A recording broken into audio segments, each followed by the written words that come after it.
आप सभी को जागरण का संदेश दे रही है।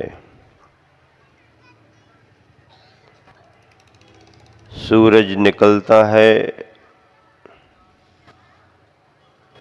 प्रकृति पुलकित हो जाती है, स्थिर संसार चलायमान हो जाता है। सूरज अपनी गति से अपना कार्य करके अपनी दिशा में आगे बढ़ जाता है। हमारे तुम्हारे अंदर चैतन्यता आए, इसके लिए प्रकाश, उजाले और ऊर्जा की जरूरत है। तीर्थंकर भगवंतों के प्रतिपादित सिद्धांतों में मानव जीवन जीने के लिए जो अनिवार्यताएं हैं, उनकी चर्चा चल रही है। कल स्वाध्याय से संबंधित जानकारियां आपने ली। ज्ञान की आराधना जीवन को संयमित बनाने के लिए होती है। आपने अच्छी अच्छी जानकारियां बहुत सारी संग्रहित कर ली और उन पर आपने अमल नहीं किया, तो उन विचारों से आपका भला होने वाला नहीं है। ऐसे विचार तो दीवालों पर भी लिखे हुए मिल जाते हैं, लेकिन क्या बताएं, सत्य, अहिंसा, प्रेम से अपना तो इतना नाता है, दीवालों पर लिख देते हैं और दीवाली पर पुत जाता है। अच्छे अच्छे विचार दीवालों पर लिखे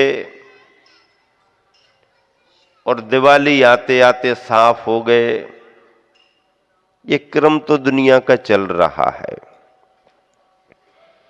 लेकिन दीवाल पर लिखा जाए या ना लिखा जाए, पत्थरों पर शिलालेख बने या ना बने, हमारे हृदय पर जरूर लिखे जाने चाहिए और वो जीवन के अंग बनने चाहिए। सभी को जीवन मिला है, जीवन जीने की विधाएं अलग अलग हैं। अपने अपने लक्ष्य और उद्देश्य के अनुसार व्यक्ति जीवन जीता है। सबकी लाइफ स्टाइल अलग अलग है। एक खाने पीने मौज मस्ती में ही अपने को बहुत अच्छा मानता है, आधुनिक युग का मानता है। एक व्यक्ति इससे बचना चाहता है, अपनी दिनचर्या को अलग तरह की बनाता है। नई विधा में ढले हुए लोग उसको बैकवर्ड मानते हैं और उसकी आलोचना भी करते हैं। रुचि अपनी अपनी है। एक असंयम की ओर भाग रहा है, एक ने अपना लक्ष्य संयम का बनाया है। एक व्यसन और बुराइयों में लग करके अपने आप को बहुत अच्छा मान रहा है, एक व्यसन और बुराइयों से बचा हुआ है। ये तो सब अपने अपने लक्ष्यों को लेकर के कार्य कर रहे हैं। बात केवल एक है, कहने के तरीके हैं बहुत, धार केवल एक है, बहने के तरीके हैं बहुत। भूमि केवल एक है, रहने के तरीके हैं बहुत। और जिंदगी है एक, जीने के तरीके हैं बहुत। बात एक है, अलग अलग तरीकों से कही जा सकती है। पानी की धार एक ही है, उस धार में बहने वालों के तरीके अलग अलग हो सकते हैं। जमीन भूखंड एक ही है, प्लाट एक ही जैसे हैं सब, लेकिन उन पर बनने वाली बिल्डिंगों की डिजाइनें अलग अलग हो जाती हैं। जिंदगी सभी को एक जैसी मिली है, लेकिन जीने के तरीके सबके अलग अलग हो जाते हैं। और अगर किसी से कुछ कहो तो कहता है कि तुम अपना देखो, हमको अपना देखने दो। ये उसकी अपनी स्वतंत्रता है और वो अपनी रुचि से अपना कार्य कर रहा है। लेकिन असंयम के मार्ग पर अगर कोई आगे बढ़ता है तो उसको उसी रूप में परिणाम मिलता है। संयम के मार्ग में अगर कोई आगे बढ़ता है तो उसको उस रूप में परिणाम मिलता है। नदी में पानी का प्रवाह रहता है, पर पानी कब तक सुरक्षित है? पानी की सुरक्षा कब तक है? जब तक नदी के किनारे मजबूत हैं। क्या? बहते हुए पानी की सुरक्षा तब तक है जब तक कि नदी के किनारे मजबूत हैं और नदी के पास किनारे हैं। उन किनारों के सहारे ही वो बहती हुई नदी अपने गंतव्य तक पहुंच पाती है। किनारे समाप्त हो जाएं तो पानी का प्रवाह जो आगे बढ़ रहा था वो इधर उधर बहने लगता है, और जब इधर उधर पानी बहने लगता है तो नदी का रूप न होकर के वो फिर कहीं भी जाकर के सूख जाता है।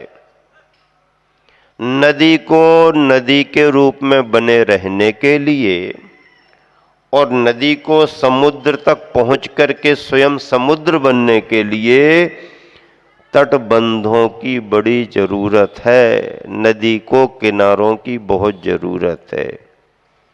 ये किनारे नदी के प्रवाह को संयमित करते हैं। क्या करते हैं? संयमित करते हैं। घोड़े को अगर आपके लिए ठीक ठाक रखना है तो क्या करना पड़ेगा? पावर उसमें बहुत है और हार्स पावर फेमस भी है, लेकिन उसकी उस ताकत पर नियंत्रण रखने के लिए घोड़े को क्या लगाना जरूरी है? लगाम लगाना जरूरी है। अगर लगाम नहीं है तो बेलगाम घोड़ा आपको कहीं भी गिरा देगा। तांगे में घोड़े को लगाते समय कई प्रकार की लगाम लगाई जाती हैं। मुंह की लगाम तो सबको मालूम है, लेकिन घोड़ा यहां वहां ना हो तो उसके दोनों तरफ अंदर तक लकड़ी के अंदर उसको कर दिया जाता है तांगे में। फिर उसके लिए आंखों के पास भी आईना लगा देते हैं कि यहां वहां ज्यादा ना देख पाए। फिर उसके लिए चलते समय, दौड़ाते समय वो तांगा वाला कुछ अलग तरह की आवाज करता है अपने चाबुक को लगा करके। वो कान की लगाम है। और अगर इसके बाद भी नियंत्रित नहीं होता तो बीच बीच में वो चाबुक लगाता रहता है। ये सारी लगामें घोड़े को नियंत्रित करती हैं। बैल को नाक में रस्सी डाल करके नाथ करके उसको कंट्रोल करते हैं। ऊंट के लिए नकेल लगाते हैं। हाथी के लिए अंकुश का उपयोग करते हैं। इन जानवरों को किसी न किसी तरीके से नियंत्रित कर लिया जाता है। जानवरों के ब्रेक तो सभी को मालूम हो गए नियंत्रण के, लेकिन इंसान पर नियंत्रण पाने के लिए क्या करें? कान में लगाएं कि नाक में लगाएं कि मुंह में लगाएं, कि पैरों में लगाएं, कि हाथों में लगाएं, कहाँ लगाएं। अगर कहीं कुछ लगेगा तो आपकी जिंदगी व्यवस्थित और नियंत्रित रहेगी, और अगर नियंत्रण नहीं रहा तो बिना नियंत्रण के ये इंसान कहीं भी जाकर के धोखा खा जाता है। साइकिल में ब्रेक होता है, और भी मोटरसाइकिल में होता है, 2 चक्कों से हटकर के 4 चक्कों में ब्रेक होते हैं। सभी जगह ब्रेक होते, नियंत्रण के लिए ब्रेक जरूरी है। लेकिन एक विचारक कहता है, कंपनी से बनाए हुए गाड़ी वाहनों के सभी ब्रेकों में सबसे बड़ा ब्रेक अपने मन का नियंत्रण है। अपने मन का नियंत्रण सबसे बड़ा ब्रेक है। एक्सीडेंट कब होते हैं? गाड़ी फेल होने पर कम होते हैं। ब्रेक फेल भी हो जाए और ड्राइवर अगर एकदम सजग, सतर्क और धैर्यवान है तो ब्रेक फेल होने के बाद भी धीरे धीरे धीरे धीरे वो कंट्रोल करके गाड़ी को कहीं ना कहीं आराम से लगा देता है। और एक बार गाड़ी वाहन की स्पीड में तुम्हारे मन का नियंत्रण खो गया, मन का नियंत्रण गया कि फिर तुम्हारे लिए गाड़ी के कोई ब्रेक काम करने वाले नहीं। मनाचा ब्रेक उत्तम ब्रेक, मन का ब्रेक उत्तम ब्रेक माना गया है। मन का नियंत्रण सबसे बड़ा नियंत्रण है। एक्सीडेंट कब होते हैं गाड़ी वाहन के? 3 कारण बनते हैं। ड्राइवर थका हुआ हो, आलस आ रहा हो, जरा सी चूक होती है, एक्सीडेंट हो जाता है। क्योंकि ड्राइवर थका था, नींद ले रहा था। आलस और नींद एक्सीडेंट का पहला कारण है। दूसरा कारण क्या हो सकता है? दूसरा कारण, ड्राइवर अगर अपनी सीट पर बैठा है और ड्रिंक किए है, शराब पिए है, तो उसके नशे में वो भ्रमित होता है और कहीं ना कहीं एक्सीडेंट होगा। तीसरा कारण क्या हो सकता है? तीसरा कारण ये है कि जल्दबाजी है, जल्दी जल्दी जाना है, जल्दी जल्दी पहुंचना है, तो ओवरटेक करता है। क्या करता है? क्या करता है? हाँ, इस गाड़ी को भी पीछे करो, इसको भी पीछे करो, आगे जाओ, आगे जाओ, आगे जाओ, ओवरटेक करता। गाड़ी वाहन की टक्कर में, एक्सीडेंट में 3 कारण है। नींद ले रहा है, झपकी ले रहा है तो एक्सीडेंट होगा। शराब पी करके ड्राइविंग कर रहा है तो एक्सीडेंट होगा। और ओवरटेक करने के चक्कर में भी एक्सीडेंट हो जाते हैं। एक्सीडेंट का मतलब चूक, कोई पहले से पता थोड़ी रहता है। जरा सी चूक हुई और राम नाम सत्य है होने लगता, जरा सी चूक में। 3 पहिए वाले ऑटो रिक्शा में एक विद्यार्थी बैठा हुआ था। उसे जल्दी जल्दी अपने घर पहुंचना था। बार बार ड्राइवर से कह रहा था, स्पीड बढ़ाओ, स्पीड बढ़ाओ। अब ऑटो रिक्शा वाले ने स्पीड बढ़ाई बढ़ाई बढ़ाई, नहीं जल्दी बढ़ाओ। अरे भाई इतनी जल्दी क्या है? ड्राइवर ने पूछ लिया, इतनी जल्दी क्या है? अरे जल्दी बढ़ाओ, जल्दी बढ़ाओ, जल्दी बढ़ाओ। क्यों? घर जाना है, सीरियल देखना है। सीरियल में चित्रहार निकल जाएगा। क्या निकल जाएगा? हाँ, समय हो रहा है, चित्रहार निकल जाएगा। बोले साहब आराम से बैठो, धीरे धीरे चलने दो। नहीं जल्दी चलो। ज्यादा जल्दी चलेंगे तुम्हारा तो चित्रहार निकलेगा, हमारे तुम्हारे चित्रों पर हार चढ़ जाएगा। क्या होगा? हाँ, आपको चिंता है चित्रहार निकलने की, या कई लोगों पर के चित्रों पर हार चढ़ जाएंगे। जल्दबाजी मत करो, आराम आराम से चलो। ओवरटेक भी एक्सीडेंट का कारण बनता है। हाँ, इसलिए अपनी गति पर नियंत्रण, अपनी प्रवृत्ति पर नियंत्रण और अपने मन पर नियंत्रण होना चाहिए।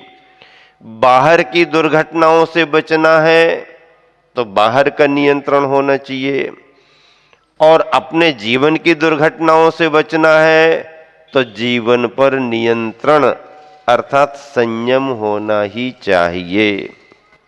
संयम होना ही चाहिए। महाभारत का एक संदर्भ है। अर्जुन ने श्री कृष्ण जी से पूछा, क्या पूछा उन्होंने? उन्होंने कहा कि मन बड़ा चंचल है, इस पर नियंत्रण कैसे करें? क्या प्रश्न किया अर्जुन ने श्री कृष्ण जी से कि मन बड़ा चंचल है, इस पर नियंत्रण कैसे करें?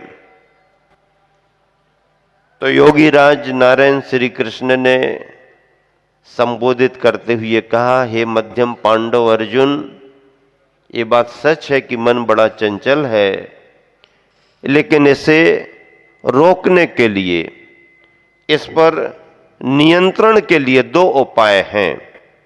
पहला वैराग्य और दूसरा अभ्यास। क्या?